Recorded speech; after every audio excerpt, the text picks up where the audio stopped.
I was very lucky in the old South Africa by discovering humour as my weapon of mass distraction.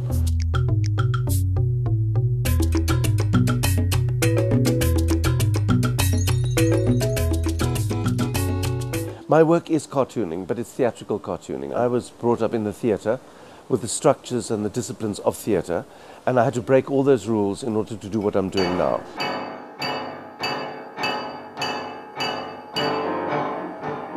The Space Theatre was a non-racial theatre, so that meant we broke the law to allow blacks and whites to sit together.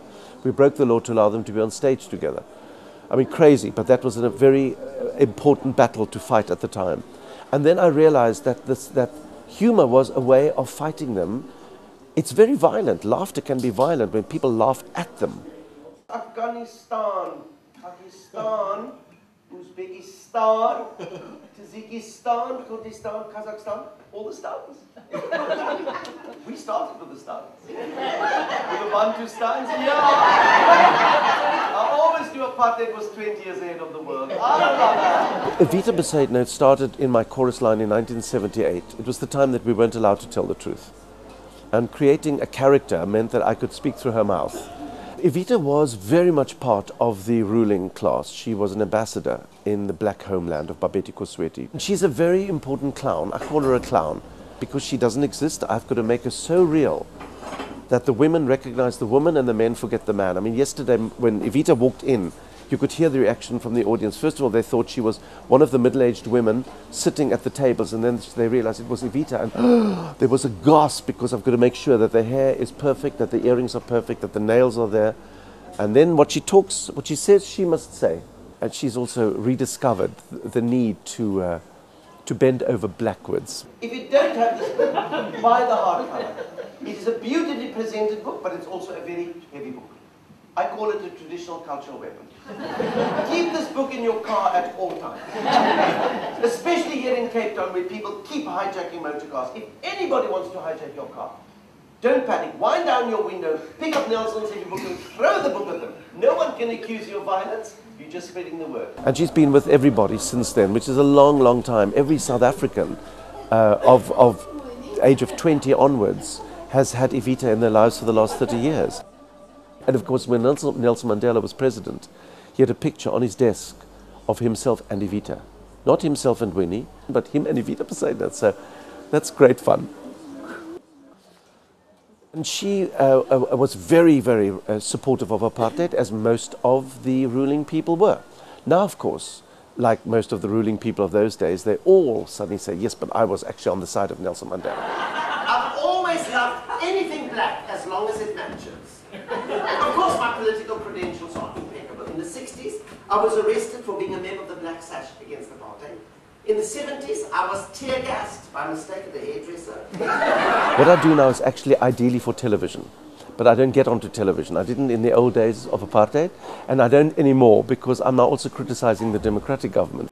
Hey man, when P.W. Botha died, I was most upset. I was upset because he's been my bread and butter. I used to do him, well, I did him 26 years ago. I started doing P.W. Botha when he was so all-powerful. That's a lesson we've learned. Never give a politician total power, as we did then. Give him a 4x4. When he takes it, you have him arrested for corruption. The trouble is that the young comedians in my country don't criticize politics because they want series on TV and they want to be rich. And this is the new self-censorship, you know. If you don't criticize, you make money. If you criticize, you don't. Interesting point. People say to me, but why are you in Darling? You should be in Pretoria. I said, I don't have to do anything. I've got the dish. I can hear everything that the government says and does because they still write me my material on a daily basis. I mean, the old government didn't let me down. That's why I never pay taxes. I pay royalties.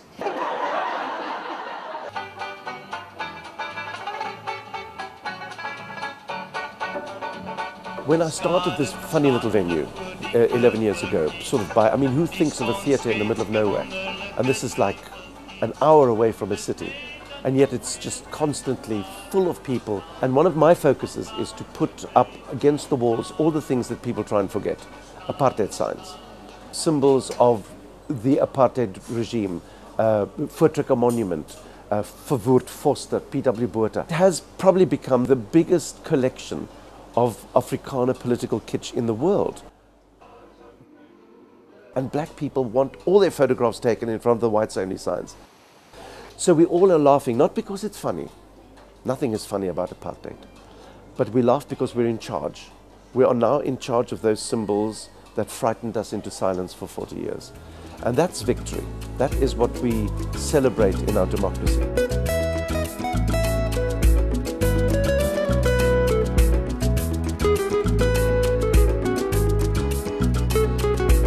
My whole focus now is on this great second chance we got. We didn't become Beirut in 1994. We didn't have a Nuremberg trial. We had a second chance. We're not going to get a third chance. And we are throwing the country away. First of all, with our AIDS denial, we're losing 1,000 people a day because the government is not confronting it. And that's genocide. Give us this day our antiretrovirals. And forgive us for wanting to live as we did, in spite of those white racists who so discriminated against us, and lead us not into denials and hypocrisies, but deliver us from this terrible impending genocide. Because in your hands alone lies the power to prevent AIDS from succeeding where apartheid failed, forever and ever. Amandla!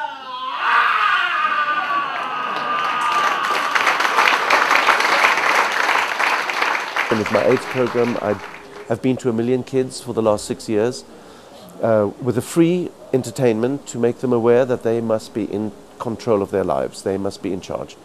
And they must understand that sex is a minefield. And they must know so they can say no. And if they can't say no, they must use a condom. The targets during apartheid were very obvious. They were evil and bad. The targets in our democracy are very universal. It's corruption and carelessness. So I try and find areas for each of my characters to illuminate through entertainment. If I did it as me, it's not entertainment. It's a speech. It's a political. But I have got to keep that magic definition: 49% anger, 51% entertainment, and that's what I must do.